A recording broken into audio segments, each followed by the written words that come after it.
નમસ્કાર મિત્રો, કેડી સોનગરા યુટ્યુબ ચેનલમાં આપનું સ્વાગત છે। આજે આપણે વાત કરીશું ગુજરાતના ઇતિહાસના 100 પ્રશ્નો જે આવનારી તલાટીની એક્ઝામ, બિનસરકારી ક્લાર્કની એક્ઝામ, જીપીએસસીની એક્ઝામ, આઈટીઆઈની અંદર આવેલી એસઆઈ એટલે સુપરવાઇઝર ઇન્સ્ટ્રક્ટરની એક્ઝામ, આ બધી જ કોમ્પિટિટિવ એક્ઝામ માટે ખૂબ જ અગત્યના છે। તો આ વિડીયો આપ કમ્પ્લીટલી જોશો। ઓકે મિત્રો, તો શરૂ કરી ક્વેશ્ચન નંબર 1, ગુજરાતનો પ્રમાણિત ઇતિહાસ કયા કાળથી શરૂ થાય છે? તો મિત્રો, ગુજરાતનો જે ઇતિહાસ છે તે મૌર્ય કાળથી શરૂ થાય છે, એટલે કે ચંદ્રગુપ્ત મૌર્યના સમયથી ઈસવીસન 322થી લઈને 298 સુધીનો સમય।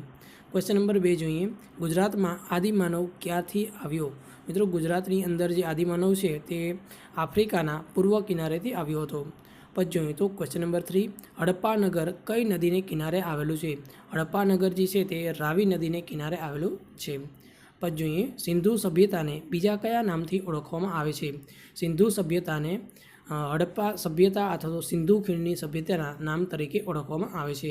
ક્વેશ્ચન નંબર 5, હડપ્પા નગરનું ઉત્ખનન કાર્ય કોણે કર્યું અને ક્યારે?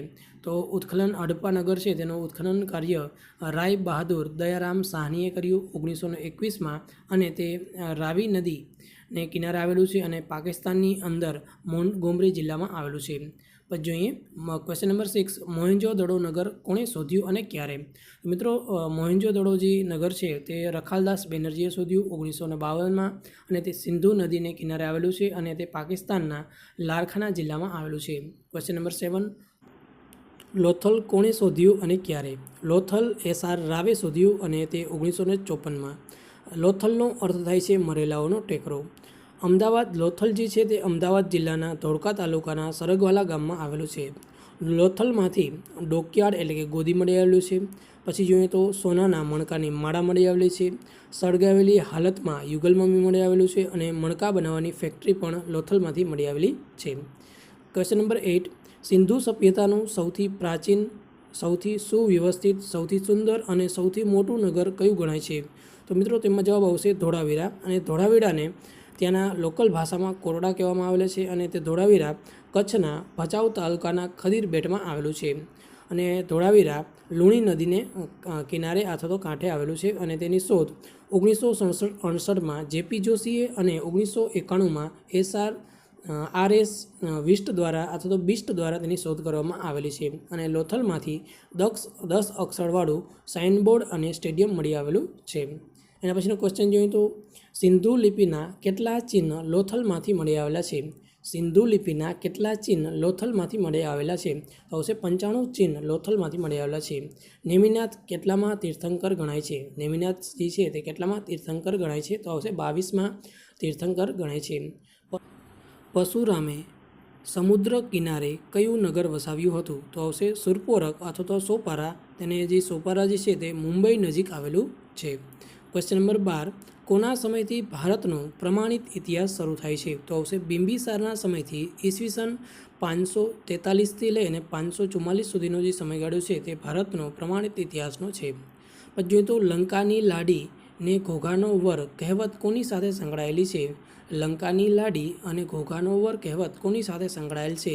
તો આવશે સિંહપુર એટલે કે સિહોર, ઘોઘા નજીકના રાજા સિંહ બાહુના પુત્ર વિજય સાથે સંકળાયેલી છે। પછી જોઈએ તો ગૌતમ બુદ્ધ અને મહાવીર સ્વામી કયા રાજાના સમકાલીન ગણાય છે? તો આવશે મગધ રાજા બિંબિસારના સમકાલીન ગણાય છે। શ્રીલંકાની સિંહલ સંસ્કૃતિ કોણે વસાવી હતી? શ્રીલંકાની સિંહલ સંસ્કૃતિ કોણે વસાવી હતી? તો આવશે સિંહ બાહુના પુત્ર વિજયે વસાવી હતી।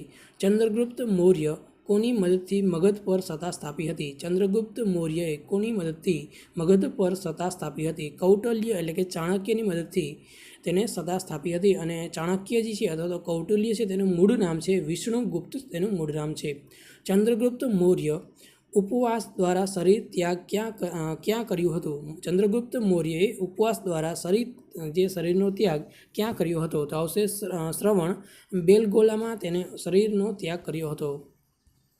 પછી જોયું તો સુદર્શન તળાવ કોણે બંધાવ્યું હતું? તો આવશે ચંદ્રગુપ્ત મૌર્યના સુબા પુષ્પગુપ્તે બંધાવ્યું હતું।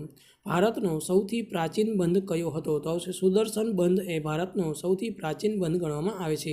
બિંદુસાર કોનો પુત્ર હતો? તો બિંદુસાર જે છે તે ચંદ્રગુપ્ત મૌર્યનો પુત્ર હતો। મેગસ્થનીસના કયા ગ્રંથમાં મૌર્ય વંશની માહિતી મળે છે? તો આવશે ઇન્ડિકા ગ્રંથ છે તેની અંદર માહિતી મળે છે। મૌર્ય રાજા અશોકના સમયમાં સૌરાષ્ટ્રનો સૂબો કોણ હતો? તો આવશે તુષાશ્વ. પછી તો અશોકના શિલાલેખો કઈ ભાષામાં લખાયેલ છે? તો અશોકના જે શિલાલેખો છે તે પાલી ભાષામાં લખાયેલા છે અને લિપિ પૂછે તો બ્રાહ્મી લિપિમાં લખાયેલા છે. ભારતના ઇતિહાસમાં સૌ પ્રથમ નહેરો બંધાવનાર કોણ હતો? તો જવાબ આવશે અશોકના સમયમાં તુષાશ્વે સૌપ્રથમ નહેરો બંધાવ્યા હતા.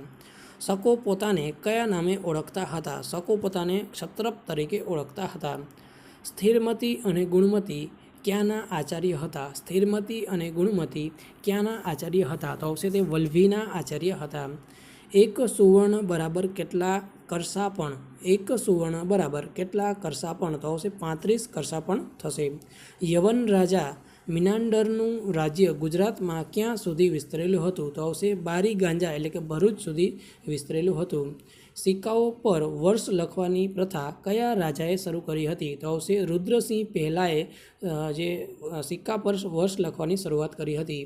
પછી ક્ષત્રપ કાળના સોનાના સિક્કા શું કહેવાતા હતા? તો આવશે સુવર્ણ કહેવામાં આવતા હતા. કેટલા રતિભાર બરાબર 1 પણ કહેવાતા હતા? તો આવશે 32 રતિભાર એટલે કે 1 પણ કહેવાતું હતું. સોમનાથનું મંદિર કયા સંપ્રદાયનું છે? તો મિત્રો સોમનાથનું જે મંદિર છે લકુલિશ પાશુપત સંપ્રદાયનું છે. ગુપ્ત વંશનું રાજકીય ચિહ્ન કયું હતું? તો ગુપ્ત વંશનું રાજકીય ચિહ્ન ગરુડ હતું.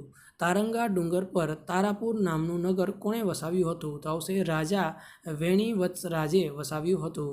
વિક્રમાદિત્ય તરીકે કયો ગુપ્ત રાજા જાણીતો હતો? ચંદ્રગુપ્ત બીજો તે વિક્રમાદિત્ય તરીકે જાણીતો હતો. ઓક્સફોર્ડ ઓફ મહાયાન બૌદ્ધ તરીકે ભારતની કઈ પ્રાચીન વિશ્વવિદ્યાલય ઓળખાય છે? તો આવશે નાલંદા જે વિશ્વવિદ્યાલય છે તે ઓળખાય છે. પછી જોઈએ તો સ્કંદગુપ્તના સિક્કા પર ગરુડની જગ્યાએ શાનું ચિહ્ન અંકિત હતું? સ્કંદગુપ્તના સિક્કા પર ગરુડની જગ્યાએ શાનું ચિહ્ન અંકિત હતું? તો આવશે નંદી અથવા વેદીનું જે ચિત્ર છે અથવા ચિહ્ન છે તે અંકિત થયેલું હતું. સ્કંદગુપ્તના સમયમાં સૌરાષ્ટ્રના રાજ્યપાલ કોણ હતા? તો આવશે પર્ણદત્ત તેના રાજ્યપાલ હતા. શ્વેતાંબર અને દિગંબર કયા ધર્મના સંપ્રદાયો છે? તો આવશે જૈન ધર્મના સંપ્રદાયો છે. મહાયાન અને હીનયાન કયા ધર્મના સંપ્રદાયો છે? તો આવશે બૌદ્ધ ધર્મના સંપ્રદાયો છે. કયા વલ્લભી મહારાજા દર વર્ષે મોક્ષ પરિષદ યોજતા હતા? તો આવશે શિલાદિત્ય પહેલો અથવા તો ધર્માદિત્ય જે દર વર્ષે મોક્ષ પરિષદ યોજતા હતા. વલ્લભી એ સંસ્કૃત નામ છે જેનો અર્થ શું થાય? ઓકે, તો વલ્લભીનો અર્થ થાય છાપરું અથવા તો ઘરનો સૌથી ટોચનો ભાગ અથવા તો મોફ. ગુજરાતના પ્રાચીન ઇતિહાસમાં પ્રથમ મહિલા સત્તાધિકારી કોણ હતા? તો આવશે ધરસેનની પુત્રી સુપા. ઓકે, તે પ્રથમ મહિલા સત્તાધિકારી હતા. મૈત્રક કાળમાં ભટારકની રાજધાની ક્યાં હતી? તો આવશે વલ્લભીની અંદર ભટારકની રાજધાની હતી. 6ઠ્ઠી સદીમાં કયો પ્રદેશ ગુજર દેશ તરીકે ઓળખાતો હતો? તો આવશે ભીલમાલની આસપાસનો જે પ્રદેશ છે તે ગુજર દેશ તરીકે ઓળખાતો હતો. પૂર્વ ભારતમાં જેમ નાલંદા છે તેમ પશ્ચિમ ભારતમાં કયું સ્થળ જાણીતું છે? તો આવશે વલ્લભી તે જાણીતું છે. કયા કાળમાં ભારતીય સાસાની તથા ગધૈયા સિક્કાઓ પ્રચલિત હતા? તો આવશે અનુમૈત્રક કાળમાં પ્રચલિત હતા. અણહિલવાડ પાટણમાં રાજ્ય સ્થાપનાર કોણ હતા? તો આવશે વનરાજ ચાવડા જે અણહિલવાડમાં રાજ્ય સ્થાપનાર હતા. પછી તો રાષ્ટ્રકૂટોની રાજધાની કઈ હતી? તો આવશે ખેટક અથવા તો તે ખેડામાં આવેલી છે. પછી તો મૈત્રક સત્તાના અંત પછી વલ્લભીમાં કોનું રાજ્ય સ્થપાયું હતું? તો આવશે મૈત્રક સત્તાના અંત પછી વલ્લભીમાં ચાલુક્યનું જે રાજ્ય સ્થપાયું હતું. ગુજરાતમાં સૌથી પ્રાચીન દેવાલય કયું છે? તો આવશે ગોપનાથનું જે મંદિર છે જામનગરમાં આવેલું તે સૌથી પ્રાચીન દેવાલય છે. વનરાજ ચાવડાએ કયું રાજ્ય સ્થાપ્યું હતું? તો આવશે અણહિલવાડ અથવા તો પાટણ જે રાજ્ય છે તેની સ્થાપના કરી હતી. દ્વારકામાં શારદા પીઠ કોણે સ્થાપી હતી? તો આવશે આદિ શંકરાચાર્યએ શારદા પીઠની સ્થાપના કરી હતી. વલ્લભીના વતની ભટ્ટીએ કયું મહાકાવ્ય રચ્યું હતું? તો આવશે રાવણ વધ નામનું જે મહાકાવ્ય છે તેની રચના કરી હતી. કયો સમય પ્રાચીન ગુજરાતનો સુવર્ણ કાળ ગણાય છે? તો આવશે સોલંકી કાળને પ્રાચીન ગુજરાતનો સુવર્ણ યુગ ગણાય છે. તે ઈસવીસન 1942થી લઈ અને 1244નો સમયગાળો. ગુજરાત શબ્દ સૌ પ્રથમ કયા ગ્રંથમાં મળે છે? તો આવશે આબુરાસ નામનો જે ગ્રંથ છે તેમાંથી મળે છે અને 13મી સદીની અંદર રચના થઈ હતી. સોલંકી વંશનો સ્થાપક કે ગુજરાતનો સ્થાપક કોને ગણવામાં આવે છે? તો આવશે મૂળરાજ સોલંકીને ગણવામાં આવે છે. ચાવડા, સોલંકી, વાઘેલા સોલંકી અને સલ્તનત કાળમાં ગુજરાતનું પાટનગર કયું હતું? તો આવશે અનિલપુર પાટણ જે ગુજરાતનું પાટનગર હતું. અનિલવાડની જગ્યાએ હાલમાં કયું ગામ આવેલું છે? તો આવશે અનાવાડ અત્યારે હાલમાં આવેલું છે. મોઢેરાનું સૂર્યમંદિર કોણે બંધાવ્યું હતું? તો આવશે ભીમદેવ પહેલાએ મોઢેરાનું સૂર્યમંદિર બંધાવ્યું હતું. મહંમદ ગઝનવીએ 1026માં સોમનાથ મંદિર પર ચડાઈ કરી ત્યારે ગુજરાતમાં કોનું શાસન હતું? તો આવશે ભીમદેવ પહેલાંનું શાસન હતું અને તેને ચડાઈ 7 જાન્યુઆરી 1026ની અંદર કરી હતી. ભીમદેવ પહેલાએ આબુના દંડનાયક કોને નિમ્યા હતા? તો આવશે વિમલ મંત્રીને આબુના દંડનાયક નિમ્યા હતા.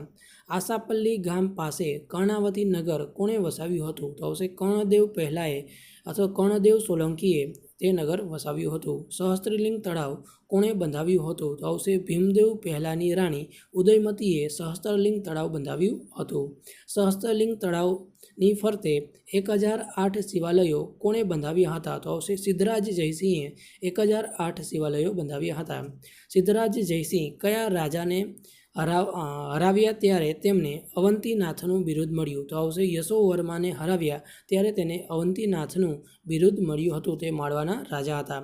બર્બરક જિષ્ણુનું બિરુદ ક્યારે મળ્યું? તો આવશે સોરઠના આનાર્ય રાજા બર્બરકને હરાવવાથી તેને બર્બરક જિષ્ણુનું બિરુદ મળ્યું હતું.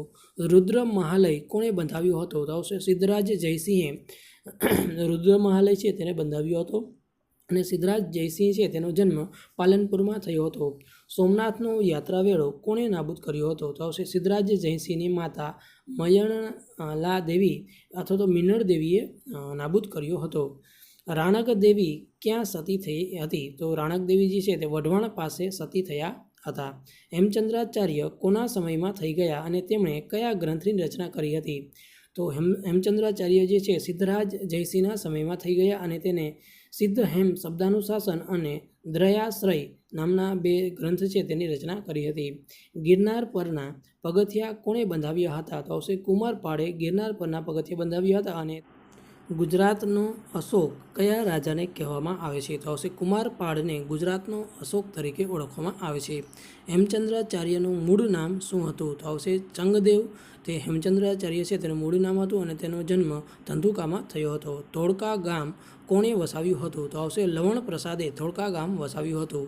કરણ ઘેલો તરીકે કયા રાજાને ઓળખવામાં આવે છે? તો આવશે કર્ણદેવ બીજાને કરણ ઘેલો તરીકે ઓળખવામાં આવે છે.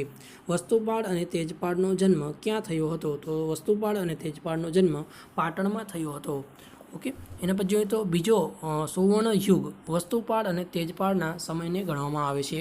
પછી જોઈએ તો મહંમદ ગઝનવીના લૂંટ પછી પાષાણનું સોમનાથ મંદિર કોણે બંધાવ્યું હતું? તો આવશે ભીમદેવ પહેલાએ તે મંદિર બંધાવ્યું હતું. કાન્હડે પ્રબંધના રચિતા કોણ હતા? તો આવશે પદ્મનાભ કાનડે પ્રબંધ છે તેના રચિતા હતા. અલાઉદ્દીન ખિલજીએ કર્ણદેવ બીજાની કઈ રાણીને પોતાની રાણી બનાવી હતી? તો આવશે કમલા દેવીને પોતાની રાણી બનાવી હતી. સોલંકી કાળના સમકાલીન જેઠવા રાજ્ય કયું હતું? તો આવશે ઘુમલી રાજ્ય છે તે જેઠવાઓનું રાજ્ય હતું. પછી તો અલાઉદ્દીન ખિલજીને ગુજરાત પર ચડાઈ માટેનું નોતરું મોકલનાર કોણ હતા? તો આવશે માધવ મંત્રી જે છે તે નોતરું મોકલનાર હતા. સુદર્શન તળાવ કોણે બંધાવ્યું હતું? તો આવશે ચંદ્રગુપ્ત મૌર્યના સુબા પુષ્પગુપ્તે બંધાવ્યું હતું. સુદર્શન સરોવરમાંથી કોણે નહેરો ખોદાવી હતી? તો આવશે અશોકના સુબા તુષાશ્વે નહેરો ખોદાવી હતી. પ્રજા પાસેથી કર લીધા વિના પૂરના લીધે તૂટેલા તળાવનો જીર્ણોદ્ધાર કોણે કરાવ્યો હતો? તો આવશે સુવિશાખે જે તેનો પૂર જે છે તેનો તૂટેલા તળાવનો જીર્ણોદ્ધાર કરાવ્યો હતો. ગુજરાત પર પ્રથમવાર ચડાઈ કરનાર અલાઉદ્દીનના સરદારો કોણ હતા? તો આવશે ઉલઘ ખાન અને નુસરત ખાં તેના જે સરદારો હતો. પછી જોઈએ તો અલાઉદ્દીને કોને ગુજરાતના ગવર્નર બનાવ્યા હતા? તો આવશે અલબ ખાનને ગુજરાતના ગવર્નર બનાવ્યા હતા. પછી જોઈએ તો દિલ્હી સલ્તનતના વંશોનો અનુક્રમ જણાવો. તો આવશે ગુલામ વંશ, ખિલજી વંશ, તગલક વંશ, સૈયદ વંશ અને લોધી વંશ અલગ અલગ વંશનો અનુક્રમ છે. પછી તો ગુલામ વંશને અન્ય કયા નામથી ઓળખવામાં આવતું? તો આવશે દાસવંશ અને એલ્બરી અને મમલુક નામ તરીકે ઓળખવામાં આવતા હતા. પછી જોઈએ તો ગુજરાતમાં જમીનને લગતી વાટા પદ્ધતિ કોણે દાખલ કરી હતી? તો આવશે અહમદ શાહ પહેલાએ વાટા પદ્ધતિ છે તે દાખલ કરી હતી. અમદાવાદની સૌથી જૂની પોળ કઈ છે? અમદાવાદની સૌથી જૂની પોળ કઈ છે? તો આવશે મુહૂર્ત પોળ જે છે તે સૌથી જૂની પોળ છે. અમદાવાદનું ખાતમુહૂર્ત ક્યાં થયું હતું? તો આવશે માણેક બુરજ પાસે થયું હતું. પછી તો બાણ એ નગીના અથવા તો નગીના વાડી કોણે બંધાવ્યું હતું? તો આવશે કુતુબુદ્દીન અહમદ શાહે બંધાવ્યું હતું. કાંકરિયા તળાવ કોણે બંધાવ્યું હતું? તો આવશે સુલતાન કુતુબુદ્દીન અહમદ શાહે બંધાવ્યું હતું. મહંમદ બેગડો જે છે તે શિયાળામાં જૂનાગઢમાં રહેતો હતો, પછી ઉનાળાની અંદર જોઈએ તો ચાંપાનેરમાં, અને ચોમાસાની અંદર તે અમદાવાદમાં અલગ અલગ પોતાની રાજધાની મહંમદ બેગડાની. બેગડો શા માટે કહેવાય છે? એનું કારણ છે તેને 2 ગઢ જીત્યા હતા, એક તો જૂનાગઢ અને બીજું છે પાવાગઢ. ઓકે. પછી જોઈએ તો ગુજરાતમાં સૌ પ્રથમ તોપનો ઉપયોગ કરનાર સુલતાન કોણ હતો? તો આવશે મહંમદ બેગડો સૌ પ્રથમ તોપનો ઉપયોગ કરનાર હતો. પછી જોઈએ તો કાંકરિયા તળાવ કોણે બંધાવ્યું હતું? તો આવશે સુલતાન કુતુબુદ્દીન અહમદ શાહે જે કાંકરિયા તળાવ છે તે બંધાવ્યું હતું. સરખેજનો રોજો કોણે બંધાવ્યો હતો? તો આવશે મહંમદ બેગડાએ સરખેજનો રોજો બંધાવ્યો હતો. અમદાવાદના ઝૂલતા મિનારા કોણે બંધાવ્યા હતા? કુતુબુદ્દીન અહમદ શાહે ઝૂલતા મિનારા બંધાવ્યા હતા. ભારતના મુઘલ વંશના સ્થાપક કોણ હતા? તો આવશે મુઘલ વંશના સ્થાપક બાબરની ગણના કરવામાં આવે છે. ચિત્તોડની કઈ રાણીએ હુમાયુને રાખડી મોકલાવી હતી? તો આવશે રાણી કર્મવતી અથવા તો કર્ણાવતીએ રાખડી મોકલાવી હતી. ઓકે મિત્રો, તો આજે આપણે 1 થી 100 પ્રશ્નોની વાત કરી. આના પછીના પાર્ટ 2ની અંદર 101થી લઈ અને 200 પ્રશ્નોની વાત કરીશું. ઓકે મિત્રો, તો આ વિડીયો આપણા મિત્રો સાથે ફેસબુક, વોટ્સઅપ જે પણ ગ્રુપ હોય તેમાં શેર કરશો. આ વિડીયોને લાઇક કરશો અને મિત્રો આપને આ વિડીયો કેવો લાગ્યો તે પણ જણાવશો. ઓકે મિત્રો, thanks to watch this video.